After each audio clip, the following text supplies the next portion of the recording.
Distinta del discurso oficial que nosotros escuchamos permanentemente de los derechos humanos.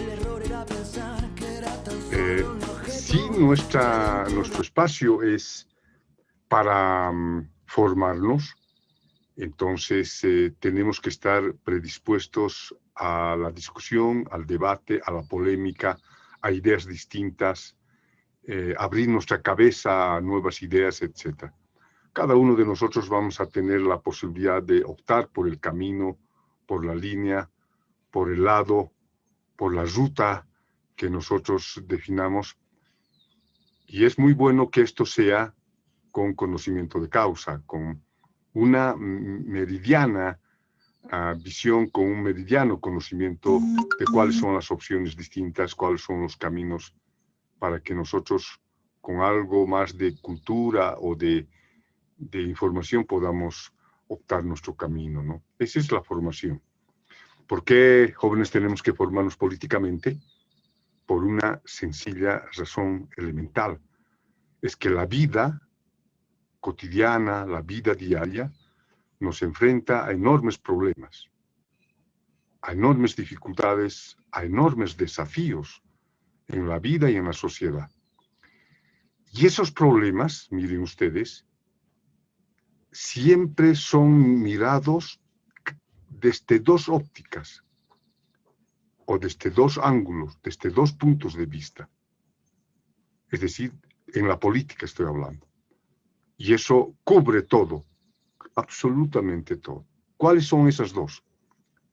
¿Somos hombres y mujeres progresistas? ¿Somos hombres y mujeres que luchan al lado de las personas sencillas, pobres? Somos personas que acompañan a los pobres o a los ricos, en su caso. Entonces, esas son dos opciones. En el lenguaje que yo conozco es, ¿somos de izquierda o somos de derecha? ¿No? Entonces, estos temas, como el que voy a plantear, es uno de los temas polémicos. Entonces, comienzo. ¿Qué son los derechos humanos corrientemente? Cuando ustedes leen o escuchan esta pregunta, surge el concepto de que los derechos humanos... Perdón, toma. ¿Cómo tomas? Perdón.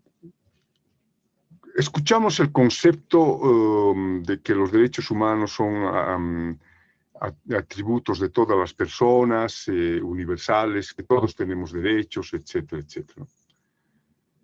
Pero lo primero que quiero decirles es de que no existe un concepto, no existe una sola visión de los derechos humanos. Hay varias. Sea desde el punto de vista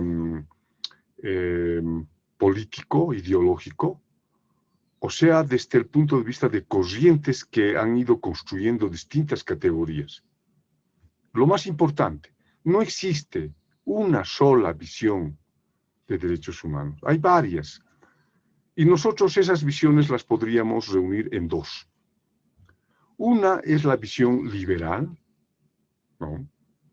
Y la otra la visión emancipatoria de los derechos humanos. Y voy a explicar las dos cosas.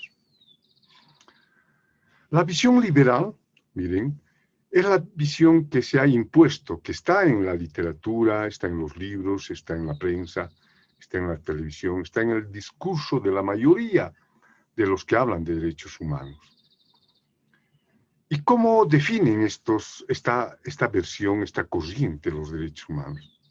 Ustedes seguramente han escuchado. Los derechos humanos son innatos a las personas. Los derechos humanos son atributos de las personas con las que nacemos nosotros. Y todo el discurso viene, miren, de Naciones Unidas, los que hablan de estos derechos humanos, que las Naciones Unidas, que el que los organismos internacionales, que el Pacto de Derechos Civiles, que el Pacto de Derechos Económicos, todo de la normativa internacional.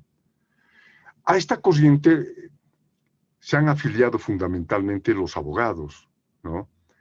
Que tienen la visión de que los derechos humanos son leyes, son normas, ¿sí? Y nos hablan desde ese punto de vista, desde las normas, desde la normativa en su origen.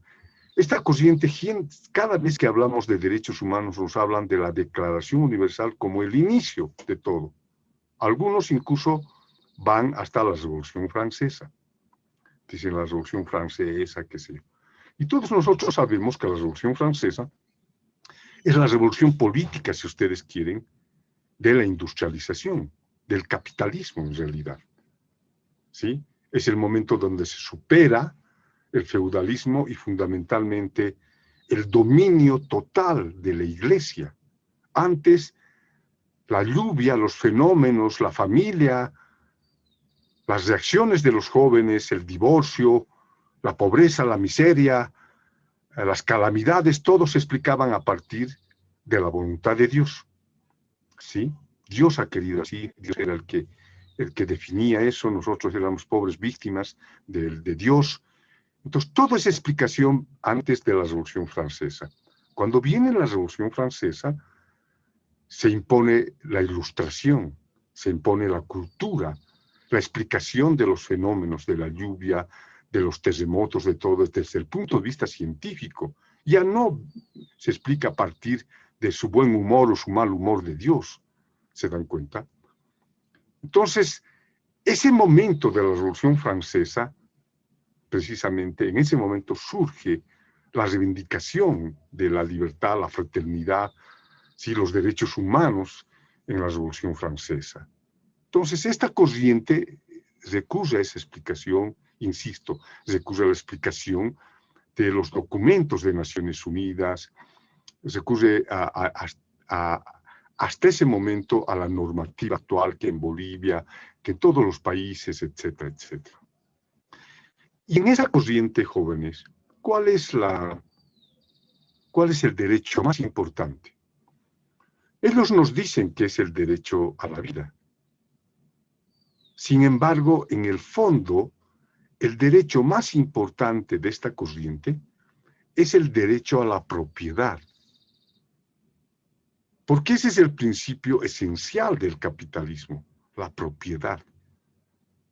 Todo se mide sobre la base de la propiedad. Por eso que el discurso de los pueblos indígenas originarios nuestros, ¿no? Donde la propiedad es colectiva, es superior al discurso liberal de los derechos humanos. ¿Por qué hay más armonía y comunidad en nuestros pueblos? Por el tema de la propiedad. ¿Y qué es lo que le hace daño a nuestras comunidades? La propiedad. Mucho más antes la propiedad era colectiva, absolutamente de todo. La tierra, la producción, el intercambio, es decir, absolutamente todo. Por eso incluso los hábitos, nuestro hábito de comer el apapi, ¿sí? Es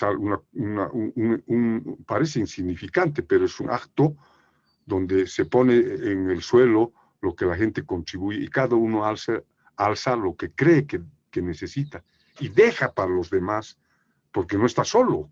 Entonces hacen comunidad. O sea, no, lo más justo no es dividir milimétricamente un pan entre cuatro. Para el liberalismo es eso, ¿no? La equidad. Para nosotros no. Para nosotros un niño enfermo requiere más, es más importante que nosotros. Entonces, la lógica liberal es la propiedad. Aunque en el discurso, miren, lo que dicen es, lo más importante es la vida, la vida, la vida. Esta corriente, ¿sí? Insisto, es la que incluso nuestros propios gobernantes, incluso los hombres y mujeres más importantes del proceso de cambio en Bolivia de los 14 años han estado manejando este discurso liberal. Entonces yo les digo, jóvenes, es que hay otro discurso. Por supuesto que hay otro discurso, hay otra visión, hay otra percepción de los derechos humanos. ¿Y cuál es esa? Les decía, Es la visión de la autonomía, de la soberanía, es la visión contestataria, es la visión comprometida, revolucionaria, diríamos. Para mí, es la visión de izquierda. ¿Y cómo clasifica, cómo entiende esta visión? Para esta visión, miren, el origen no está en la Declaración Universal, no está en la Revolución Francesa. El origen de los derechos humanos está mucho más antes, en el momento en que el ser humano fue oprimido, sojuzgado, sometido. Y otros se rebelaron, lucharon contra eso y reclamaron su derecho y conquistaron esos derechos poco a poco. Y eso es mucho, mucho más antes de la Revolución Francesa. ¿Sí? Es decir, los derechos humanos es el acto de rebeldía contra el opresor. Los derechos humanos es la rebeldía contra la opresión, contra la discriminación, contra el racismo, contra la pobreza, etc. ¿Y dónde está su origen? Su origen está en el momento en que la humanidad se separó entre unos que fueron los que trabajaban, los que producían y otros que aprovechaban. O sea, su tiempo es antiguo. O sea, su razón social es económica fundamentalmente, no es legal. Los derechos humanos no es un tema legal, es un tema social, es un tema económico, es un tema político. Entonces, el origen de los derechos humanos y su concepto vienen de atrás, de la historia en cuanto el hombre fue sometido y en cuanto el mismo ser humano se rebeló frente a esa injusticia. Entonces, ¿qué serían los derechos humanos para esta corriente? Son atributos ganados, conquistados a lo largo de la historia. ¿Contra quiénes? Contra la opresión, contra los explotadores, contra los abusivos, contra los que han ido sometiendo al ser humano. Eso es derechos humanos. Lo que quiere decir, entonces, que si nosotros continuamos en eso, para defender los derechos humanos, no tenemos que saber las normativas internacionales, etc. ¿Tenemos que hacerlo? Por supuesto que eso nos ayuda en la lucha.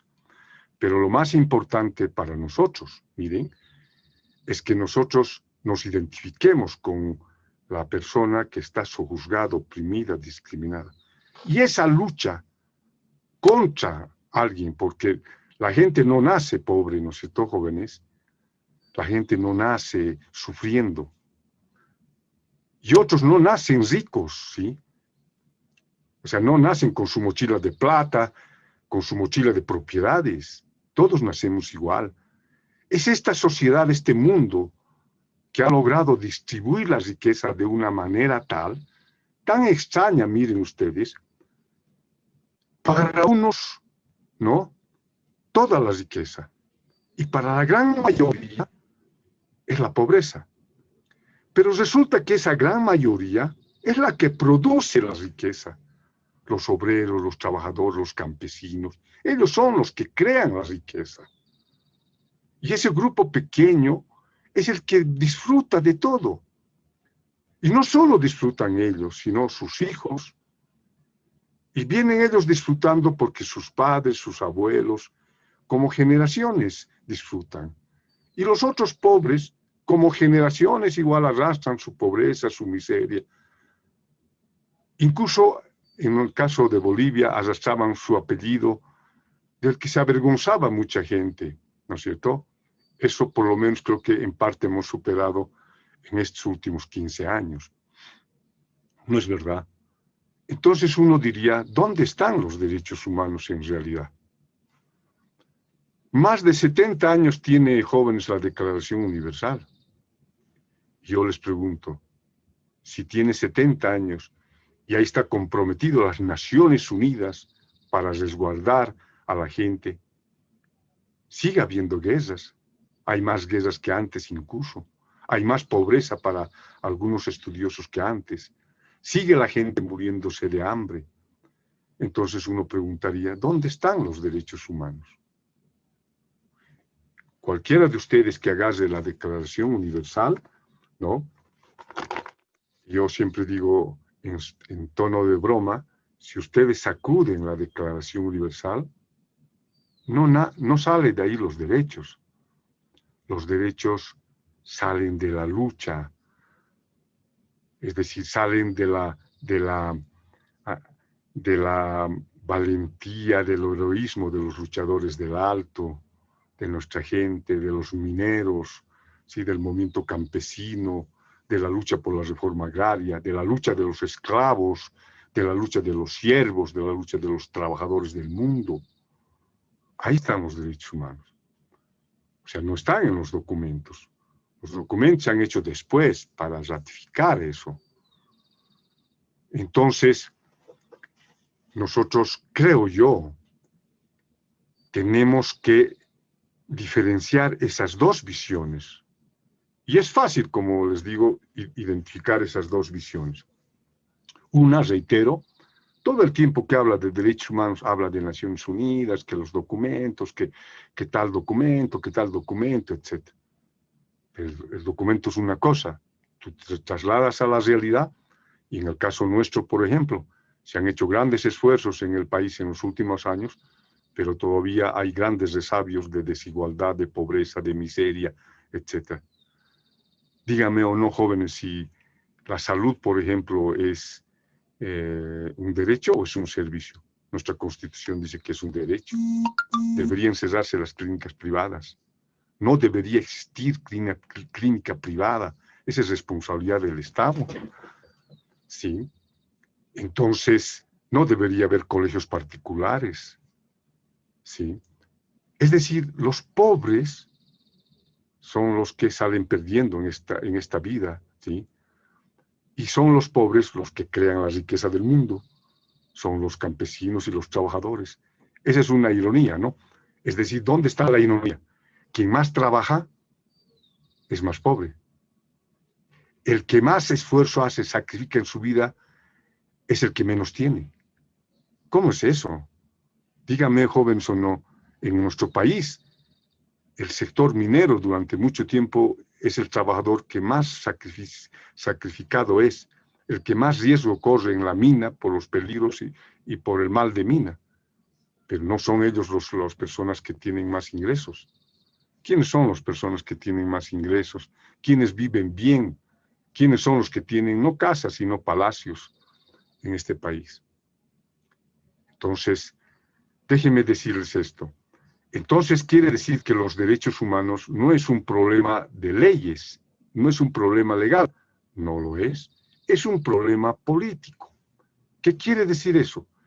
Que es un problema de quien tiene el poder y la fuerza y la riqueza. ¿Eso qué quiere decir entonces? Quiere decir que si los pobres quieren tener derechos humanos, tienen que tener la fuerza. Sí, tienen que tener la fuerza y ellos tienen que tener el poder. Dicho de otra manera, solo va a haber derechos humanos cuando haya redistribución de la riqueza. Voy a repetir, solo va a haber derechos humanos de verdad y plenamente, jóvenes, cuando haya redistribución de toda la riqueza que nos corresponde a todos, ¿sí? Y solo puede haber redistribución si los pobres tienen poder. Si no tienen poder los pobres, van a seguir como ahora, ¿sí? Es decir, no solo en nuestro país hemos mejorado sustancialmente, pero miren otros países de América Latina y el mundo. Los pobres siguen trabajando, son los que crean la riqueza, pero son los más pobres. Y todos los días nos hablan de derechos humanos, ¿sí? Las Naciones Unidas, los documentos, los eventos, los pactos, etc. ¿Se dan cuenta? Entonces, si nosotros buscamos, pensamos, propugnamos los derechos humanos, tenemos que estar en este lado de los derechos emancipatorios, que creen en la igualdad de verdad, pero no en el papel. ¿Y la igualdad dónde está, estimados jóvenes? La igualdad está en la distribución material. Ese es el problema. Cuando tengamos distribución material más o menos equitativa, es decir, les digo, cuando todos tengamos salud, educación, vivienda, trabajo, seguridad social, cuando todo el mundo tenga esto, entonces vamos a poder hablar de que nos estamos acercando realmente a una sociedad con derechos humanos. Pero ¿quién se atreve a arrancarle de lo que han acumulado las personas ricas que dicen que lo han hecho con su esfuerzo, que han hecho con su sacrificio, y todos los cuentos que nos dan, ¿no es cierto? ¿Cuándo? ¿Cómo? ¿Cómo arrancamos a esas personas todo lo que han acumulado y que no es su trabajo, ¿no? Entonces, por eso es que los derechos humanos son algo subversivo, ¿se dan cuenta? Alguien que está hablando de derechos humanos, de estos derechos humanos que yo le estoy exponiendo, entonces es subversivo, porque nos está hablando de algo grave, nos está planteando que distribuyamos la riqueza, ¿no? Y eso es lo que, exactamente eso es lo que no quieren los ricos, eso es lo que no quieren los poderosos, eso es lo que no van a permitir, eso es lo que incluso, para eso han hecho un golpe en Bolivia en el 10 de noviembre del 2019. No van a dejar, no van a permitir que estos indios, estos salvajes, ¿no es cierto?, estos sucios, etcétera, quieran gobernar, ¿no es cierto? Sí, porque para ellos el gobierno tiene que estar en manos de gente instruida, etcétera. De ellos están hablando, ¿no? De ellos que siempre han tenido todos los privilegios para estudiar, para salir al extranjero, para tener vacaciones, etcétera, etcétera, ¿no? Entonces, luchar por los derechos humanos, en el concepto que le estoy planteando, es luchar por el cambio social, por el cambio de estructuras, por un mundo mejor, por la distribución de la riqueza, por salud para todo el mundo, por vivienda para todo el mundo. Yo les digo, estimados, para los que conocen el Alto, por ejemplo, o son del Alto, en el Alto hay más viviendas que familias. ¿Cómo es eso? Lo que pasa es que hay mucha gente que tiene 2, 3, 4 viviendas, ¿sí? ¿Para qué? ¿Acaso uno puede vivir en 4 viviendas, jóvenes? ¿Para qué? ¿Cuál es la razón, el motivo? ¿Cómo nos han educado a nosotros para acumular casas? ¿Sí? Hay gente que duerme en la calle, hay gente que no tiene, hay gente que no tiene trabajo. Y por eso es que Hugo al presentarme decía, yo vengo de una institución que era del capítulo boliviano de derechos humanos, y en esa institución trabajamos los derechos humanos, pero no trabajamos los derechos, el derecho a votar, a elegir, a ser elegido, el derecho a mi nombre, el derecho a opinar, a organizarme, a gritar donde sea, etc., ¿no? Esos derechos está bien, se han logrado conquistar a lo largo del tiempo. Nosotros trabajamos en los derechos económicos, sociales, culturales, que se llaman los DESC, Derechos Económicos, Sociales y Culturales, DESC. Y esos derechos son salud para todos, educación, seguridad social, trabajo, educación. Y es eso lo que ha estado haciendo el proceso de cambio en Bolivia. Una de las cosas interesantes ha sido eso. Pero desgraciadamente yo creo que los dirigentes, las autoridades más importantes no entendían lo que estaban haciendo. Pero eso es lo que se ha hecho en Bolivia. Es más importante eso que otros temas en materia de derechos humanos, ¿no? ¿Por qué? Porque, por ejemplo, miren, estoy 58, por ejemplo, el derecho al trabajo es uno de los derechos vitales, porque si uno tiene trabajo, puede pagar salud. Si tiene trabajo, puede darle educación a sus hijos, puede tener seguridad social, puede tener vivienda, ¿se dan cuenta? El derecho más importante, entonces, podría ser el trabajo, aunque todos los derechos, dicen, son del mismo color, de la misma edad, del mismo tamaño, tiquillantaj, dicen nosotros decimos, esto, son iguales, ¿no? Y en realidad, miren esta reflexión que les voy a hacer, jóvenes, el trabajo es en realidad el creador de todo. El verdadero Dios de la humanidad es el trabajo. Miren ustedes, lo que sus ojos vean, si ustedes giran su vista hoy, mañana, esta tarde, esta noche, vean lo que sea, todo es fruto del trabajo del ser humano. Nada de lo que tenemos, nada de lo que hay en el mundo, se ha hecho sin el trabajo. Y nosotros también somos fruto del trabajo. Por tanto, quizás, ¿no es cierto?, podríamos decir, el derecho al trabajo es lo más importante de todos los derechos. Porque si uno tiene trabajo puede tener vida, ¿no? Pero si uno no tiene trabajo, entonces no tiene salud, está deprimido porque no puede cubrir las necesidades de sus hijos, no tiene vivienda porque no tiene trabajo. Pero los otros vienen y nos dicen, el derecho a la vida es lo más importante, nos dicen. ¿Y qué? El derecho. Si no tengo trabajo, no puedo. Mi vida es un desastre, ¿te dan cuenta?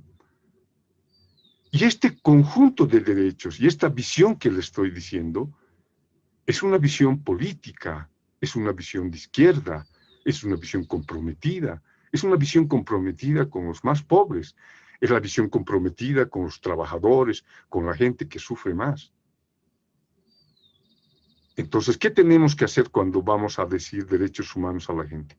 Que tenemos que organizarnos, que tenemos que reclamar, que tenemos que tener cada vez un mejor gobierno, que quizás el mejor gobierno es el gobierno de la gente sencilla, humilde, la gente del pueblo, ¿sí? Que los que van a salvar a nuestra comunidad, a nuestro país, son los que generan la riqueza, los trabajadores, el movimiento campesino, el pueblo. Esa es otra visión de derechos humanos, ¿se dan cuenta? No es la visión de los doctores, porque ese es el otro problema. Mucha gente cree que los derechos humanos es un tema de propiedad de los doctores, de los abogados, de las leyes, de las normas. Yo termino con esto. Eso viene después. Todo lo que estamos diciendo, todo lo que hemos conquistado, se vuelve norma. Y finalmente les digo, miren, ¿de dónde vienen los últimos derechos más importantes en la historia? De la Revolución Francesa. O sea, de la sublevación de los pobres contra los ricos. De ahí vienen las ideas y los hechos más importantes de los derechos humanos, de la Revolución Francesa. Después viene de la Revolución Rusa, el derecho de los trabajadores, 8 horas, derechos de los beneficios para los trabajadores, salarios, etcétera, etcétera. ¿De dónde viene? De la Revolución Rusa. En Bolivia, ¿de dónde viene la mayor cantidad de derechos y conquistas que tenemos, jóvenes?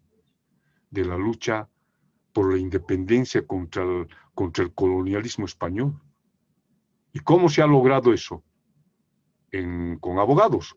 No, con las republiquetas, ¿sí? La lucha contra los españoles, hasta expulsar a los españoles. Y después de eso, las grandes conquistas en Bolivia de los derechos, ¿de dónde vienen? De la Revolución del 52. Voto universal, reforma agraria, etcétera, vienen de la Revolución del 52. Y las últimas conquistas que hemos tenido, ¿de dónde vienen? De lo que en este último se llama la Revolución Democrático-Cultural. Es decir, o sea que las revoluciones al final vienen de las revoluciones. Y las revoluciones no tienen discurso de paz, que la paz, no tienen discurso de la paz. Los derechos humanos vienen de las revoluciones y las revoluciones vienen reivindicando justicia e igualdad y a veces con actos muy fuertes, ¿no?, de violencia, como fue 16 años de guerra contra el poder español, o en su caso, en el 1952, aplastando al ejército, a las Fuerzas Armadas, por las fuerzas campesinas y obreras, mineras.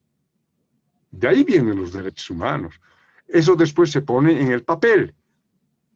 Y cuando, eso es lo que no tenemos que confundir. Cuando los otros nos hablan del papel. Nosotros queremos que nos hablen de dónde viene la realidad. Y la realidad viene de lo que les estoy diciendo. De todos los momentos de lucha del pueblo, ¿no? Eso es derechos humanos. Y nosotros, creo yo, por eso deberíamos ser militantes de esos derechos humanos, de la lucha permanente contra el abuso, la explotación, la discriminación, el racismo, la opresión, etc. Ese es el luchador de los derechos humanos.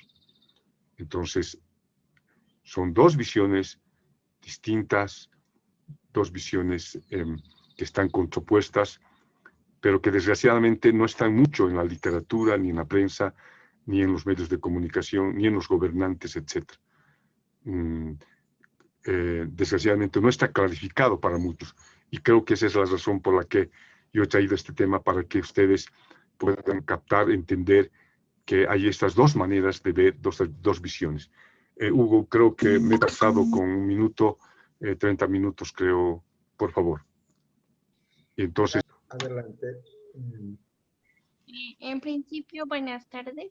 Yo quería hacerle la siguiente pregunta. En algún momento usted mencionó que los derechos humanos para usted son como izquierda y derecha, y quisiera que nos explique la definición de izquierda y derecha, por favor. Bien, gracias, Carla. ¿Alguna otra pregunta más, por favor? Veamos si tenemos 3. Carla ya nos habló. Primero con Juliana y luego vamos a ir con Vilma. Muy buenas tardes. Muchas gracias por iluminarnos. Yo tengo la siguiente pregunta. Siento que en este tiempo estamos hablando mucho de la cultura de paz, ¿no? En el mismo discurso de la posición del vicepresidente ha hablado de este discurso de paz, ¿no? Y nos hemos sentido como invitados a vivir eso.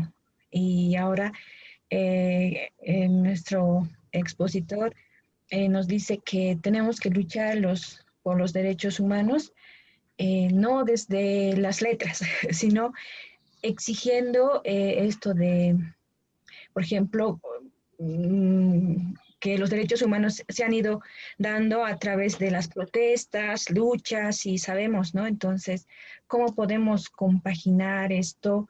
¿Qué invitación sería dar a los jóvenes, bueno, los que estamos en cómo podemos armonizar? No sé, un poquito me he quedado confundida. Gracias. Muy buenas tardes. La pregunta que quería realizar al expositor es: ¿cuál es el proceso que se debería seguir para llevar a cabo la distribución material de riqueza igualitaria? Bien, gracias, Vilma. Bien, Baco. Sí. Tienes la palabra para responder a nuestros compañeros. Las 3 preguntas son muy lindas, muy buenas. Lo primero, miren, yo quisiera hacer una explicación para Carla, más que doctoral, una explicación sencilla. Históricamente, el término de izquierda y derecha viene de la Revolución Francesa, ¿sí? Es decir, lo que pasa es que en la Revolución Francesa habían dos corrientes muy fuertes. Una era muy dura, radical, fuerte, como los salteños, digamos, ¿no? Y otra era una corriente más suave, más tenue, más blanda, qué sé yo. Y todos estaban en la Revolución Francesa, ¿no? Una de las corrientes en ese parlamento que se reunía al lado izquierdo, ¿sí?, eran los jacobinos, los duros, los jacobinos. Y a esos se les llamaba los de la izquierda, los que hablaban eran de la izquierda, esos eran los duros.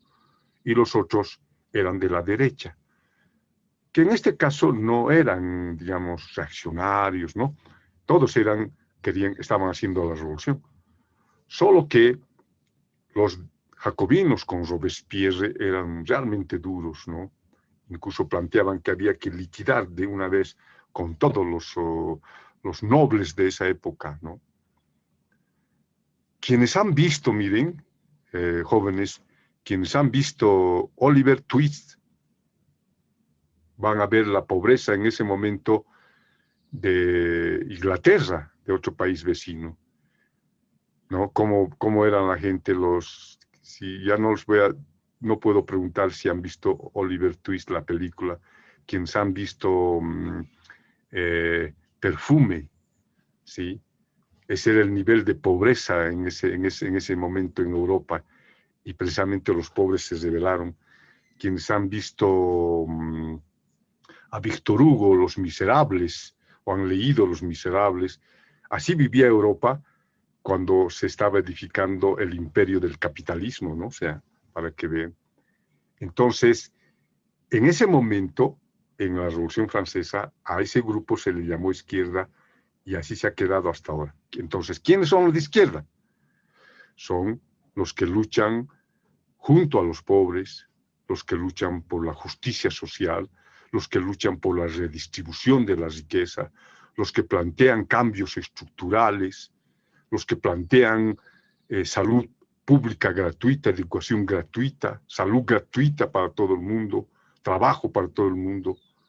Esos son izquierda, los que están con los pobres, los que luchan por los pobres. El Che era de izquierda, ¿sí? Fidel es de izquierda, ¿sí? Todos los que luchan con los trabajadores, con los campesinos, etc. Nuestro gobierno es de izquierda, el Evo es de izquierda, el David es de izquierda, etc., ¿no? Eso es izquierda. ¿Quiénes son y qué quiere decir derecha?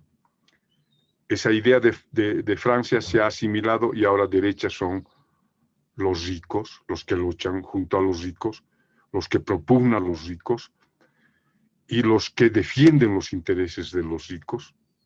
Y en realidad, ¿qué cosa creen ellos? Para no hablar mal, ¿no? Decir, son lo peor. Lo que ellos creen, jóvenes, es que la vida depende del esfuerzo de cada uno. Cada uno es su esfuerzo, y hay algunos que se superan, eso dice, ¿no? Se supera, y por eso tienen harto, son inteligentes. O sea, la inteligencia es para él, no es para la comunidad, no es para el grupo, no es para el barrio, no es para la familia, es para él. Si él es inteligente y quiere tener 10 autos, puede tener, y el otro no tiene trabajo. Bueno, pues la vida ha sido así, ¿qué vamos a hacer? Dice, ¿no? Esa es derecha. Todo el pensamiento reaccionario, conservador, racista, todo eso es derecha. O sea, así debemos calificar, así es la vida. Ellos saben también la derecha, ¿no? Que son así. Solo que ellos dicen que como ellos son inteligentes, son emprendedores, la economía tiene que estar en sus manos de ellos. Porque estos de izquierda quieren distribuir a todos, dicen, ¿no? No saben manejar la economía del país, etc. Entonces, en su origen, Carla, de ahí viene la izquierda la izquierda y la derecha. Izquierda quiere decir el lado de los pobres, y derecha quiere decir el lado de los ricos, de los poderosos. Juliana, terrible su pregunta, porque Juliana, mira, lo que pasa es que hay que entender lo que ha dicho David, ¿no? Nosotros somos los de izquierda, los creemos en la esperanza, en un mundo mejor. Ese es otro tema. Lo que no podía decir David es lo que te voy a decir. ¿Qué día se festeja, Juliana? ¿Dónde estás? ¿En qué departamento estás? En este momento estoy en el Alto. Dime, ¿qué día se festeja el Día de la Paz? El 16 de julio. ¿Por qué no el 20 de octubre? Porque ¿qué es el 16 de julio? De la Señora de la Paz, me parece. No, el 16 de julio, yo te voy a decir, el 16 de julio se recuerda a Murillo, la rebeldía de Murillo contra los españoles, y lo han colgado a él. Pero no festejamos el 20 de octubre. Entonces, ¿qué festejamos? El acto de rebeldía, el acto de alzarse en armas, ¿sí? ¿Sabes cuándo es el aniversario de Potosí? El 10 de noviembre, ¿sí? Pero ese día se festeja porque en Potosí se alzaron en armas el 10 de noviembre. No se festeja el día que se ha fundado, que ha nacido, que es el 1 de abril. El de Cochabamba, el 16 de septiembre, el día que Cochabamba se levantó en armas. El de Oruro, el día que se levantó en armas. El de Sucre, el día que se levantó en armas. Todas nuestras fiestas son el día que la gente se ha levantado en armas contra los opresores. Nosotros no festejamos el día del nacimiento. Mira tú, lo chistoso de esto es que ese día todo el mundo se llena su boca de paz. Que la paz, que la paz, que la paz. Cuando deberíamos decir, ¿no es cierto? Todo lo que tenemos es porque hemos luchado. Todo lo que tenemos es porque hemos luchado. Y eso hay que decirle a la gente. Entonces, si nos falta algo, tenemos que seguir luchando. Y Juliana, ¿acaso podemos decir, tenemos que luchar contra las nubes, contra el abstracto, contra algo que no se sabe? Todos sabemos contra quién hay que luchar. Todos sabemos quiénes tienen el poder aquí. Sabemos quiénes se han enriquecido en este país. ¿Sí? Lo que pasa es que no quieren decirlo. Yo se lo estoy diciendo ahora. ¿No? No quieren decir eso porque, claro, quieren mostrar que este gobierno no es vengativo, qué sé yo. Yo entiendo eso, ¿no? Pero nosotros, entre nosotros que estamos ahora, tenemos que decir eso. Toda la felicidad que tienen los pobres, toda, hermana, toda viene de la lucha, del sacrificio, de la sangre que ha quedado, de la sangre que ha quedado. Por eso que deberíamos decir en todas partes, nosotros tenemos que seguir luchando, porque da pena y da rabia también cuando uno ve gente de pollera, gente humilde apoyando al Mesa, por ejemplo, ¿no? Apoyando lo que han votado al Goni. ¿Qué tiene nuestra gente? Gente aymara con ellos. Bueno, pues antes ya hemos tenido uno, ¿no? En la conquista, el Felipillo. ¿Está bien eso, hermana Juliana? Ese es un símbolo, Felipillo. Su nombre era un traidor. Ese es el que llevó a la gente a buscar a Tupac Katari, ¿no? Siempre ha de haber Felipillos. Pero así es, pues, las cosas. Es decir, probablemente, Juliana, lo que nosotros no tenemos que hacer es en todas partes decir esto, ¿no? Y gritar e insultar a los otros, ¿no? Lo que tenemos que es hablar a la gente de dónde venimos, por qué tenemos algo, por qué estamos así, por qué estamos mal, por qué ellos son ricos, por qué nosotros somos pobres. Debe ser pues, que nosotros tenemos menos cerebro, menos inteligencia, eso será. Es decir, el color de la piel de nuestra gente es el problema, porque ellos son blancos, es decir, ellos son los que tienen ese todo, ¿no? Y nuestra gente incluso se ha construido una cultura, cuando ve a la gente humilde, a otro con corbata, respeta, se agacha, se humilla, etcétera, ¿no? Entonces, por eso que el discurso de Tupac Katari, qué sé yo, por eso también el del Felipe, ¿no? El respeto por el Felipe es que era agresivo, era fuerte y consecuente también con sus ideas, ¿no? En el fondo él estaba diciendo una gran verdad. Y el otro tema, ¿no? Por ahí va Vilma en la distribución. Sería genial si habría una forma, lo voy a decir con todas las palabras, creo que con toda la franqueza, sería bien si habría una forma, una sociedad, un momento donde nos podamos sentar todos, ¿no? Y que haya una mejor distribución de la riqueza, como hay en nuestra familia, ¿no?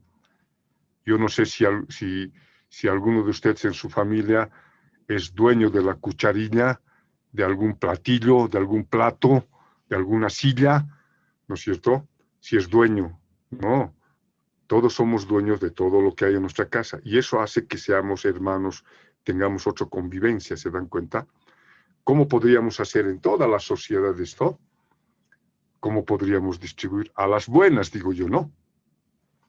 Vilma, ¿cómo podríamos distribuir? Sería genial, sería ideal, sería bueno. Sería bueno y no habría necesidad de que nos peleemos entre nosotros. Pero eso no es posible. Y tú lee la historia, lee nuestra historia, lee la historia de América Latina, lee la historia de los esclavos en el mundo, lee la historia de los siervos en todo el periodo feudal, ¿sí? Lee toda la historia de la humanidad. Está lleno de guerra por todo lado y siempre unos cuantos los poderosos contra la gran mayoría. Entonces, voy a deciros lo que me decía un amigo, ¿no? Por eso me decía, Jesús organizó su pequeño ejército, ¿sí? 12 organizó su pequeño ejército. Es decir, parece que lo básico es que la perspectiva está en la lucha. Es decir, hay que luchar y buscar los caminos. Hoy día, digamos, estamos en una lucha no violenta, ¿sí? Pero venimos de una lucha violenta contra el Goni, ¿no? Estamos en una lucha no violenta. Ojalá podamos convencer no solamente a los ricos, sino también a nuestros compañeros que tenemos que seguir avanzando. Dígame, joven, si no es justo o es una locura pensar que deberíamos tener una salud para todos, que no debería haber clínicas privadas, no debería haber colegios privados. El Estado, en los países europeos jóvenes no hay educación privada, porque ¿cómo puedes tú entregar la educación de tus hijos de un país a los privados? No puedes hacer eso. Tú tienes que educar con todo, como educan los padres, ¿no es cierto? Privándose de una cosa y otra cosa para darle a sus hijos. No puede haber educación privada, no debería haber educación privada. Salud privada, no. ¿Y entonces de dónde sacamos el dinero? Porque en este país hay dinero de sobra, solo que están en manos de unos cuantos. Y como no es una clase esto, como mis clases de economía, yo les podría dar la tarea, averiguar dónde está la plata. ¿Dónde está, jóvenes? ¿Dónde está? Está pues en algún lugar. Y muchos de nosotros sabemos dónde está concentrado la riqueza. Y les pregunto, si ustedes revisan las listas de quiénes son los dueños de los canales televisivos, van a memorizar los nombres. Revisan quiénes son los grandes importadores en Bolivia, va a aparecer los mismos. ¿Quiénes son los grandes exportadores de Bolivia? Van a aparecer los mismos. ¿Quiénes son los grandes terratenientes en Bolivia? Van a aparecer los mismos. ¿Quiénes son los dueños de las grandes empresas? ¿Quiénes son los dueños de los grandes bancos en Bolivia? Van a aparecer los mismos, ¿sí?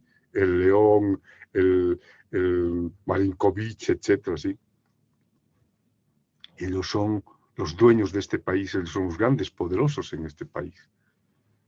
Y sin embargo, mucha gente sigue votando, sigue pensando que, qué sé yo, ¿no? Y como ellos tienen el canal televisivo y tienen los periódicos, cada día nos cuentan historias como ahorita están intentando contar sobre la vacuna, que es mala la vacuna, no sé qué barbaridad hacemos asustar. Jóvenes, todas las vacunas que existen ahorita, todas las vacunas anteriores han durado más o menos casi 100 años en perfeccionarse. Esta vacuna se ha hecho en 8 meses. Eso quiere decir que debe tener defectos, va a tener consecuencias todavía y años, ¿sí? Pero ellos nos meten una idea, como han metido la idea del hijo del Evo, ¿no? Yo les pregunto, ¿dónde está el hijo del Evo, jóvenes?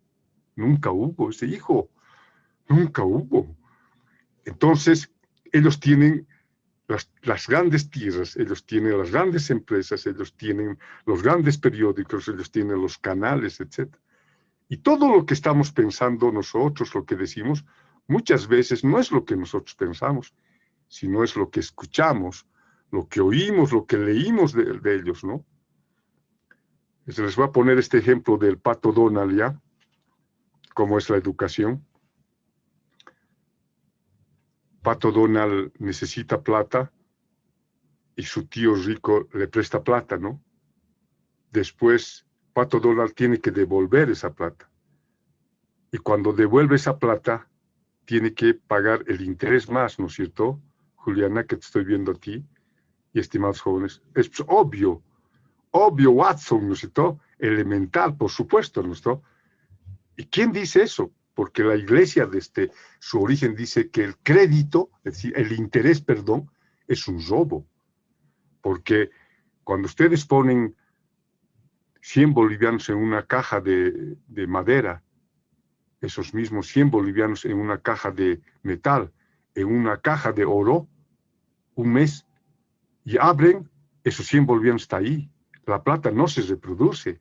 El único que se reproduce es el trabajo del ser humano, ¿no? Y sin embargo nosotros, todos nosotros, en nuestra cabeza está que si nos prestan plata, tenemos que devolver más el interés. Eso nadie duda ya. Eso nos ha educado el Pato Donald, la revista famosa del Pato Donald. Para nosotros es obvio, elemental, ¿no es cierto? Y muchos de los valores que nosotros tenemos, jóvenes, en nuestra cabeza, es eso. Estamos repitiendo lo que dice el periódico, la televisión, las novelas, las películas, etcétera, etcétera. Entonces, estamos presos de ellos. ¿Cómo nos rebelamos?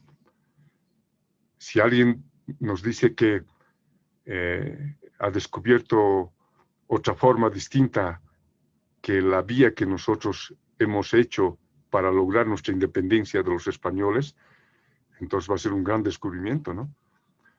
¿Estamos? Bueno, eso sería, Vilma. Gracias, Víctor. Creo que no nos va a alcanzar tiempo para una segunda ronda. Te pedimos disculpas, Víctor, porque debemos hacer un trabajo de análisis después de tu intervención. Te quedamos muy agradecidos por todo lo que compartiste. Espero que así, con la buena voluntad y toda la fuerza que tú tienes, nos puedas acompañar quizás en una otra sesión. Creo que va a haber algunas preguntas que van a surgir y si fuese posible, pues ojalá nos regales parte de tu tiempo y parte de toda tu experiencia. Déjame que me despida, Hugo. Yo, por supuesto, muy agradecido, y conmigo, tú sabes, siempre se puede contar. Cuando tú gustes, Hugo, decirles a todos los compañeros, a las compañeras jóvenes, que nosotros con Hugo viajamos una vez a Paraguay, y yo no estoy seguro si le hablé de esto a Hugo, pero Hugo me habló de la visión de los derechos humanos de estos los pueblos indígenas, ¿sí? Y realmente me gustó a mí, pero más que a mí, cuando habló en Paraguay a los demás los dejó realmente con la boca abierta. No podía reaccionar porque todos tienen la formación occidental de los derechos humanos. Y realmente pasamos unos días muy bonitos porque la gente se hurgaba su cabeza y no entendía lo que decía el boliviano, ¿no? Es decir, no podían entender la lógica de los pueblos indígenas en Bolivia. Yo quisiera que algún rato él también solo derechos humanos les enfoque, como ve, y seguramente al hacerlo lo va a hacer en algunos puntos de vista críticos de lo que yo he dicho también. Un abrazo, muchas gracias, Hugo, cuídense todos.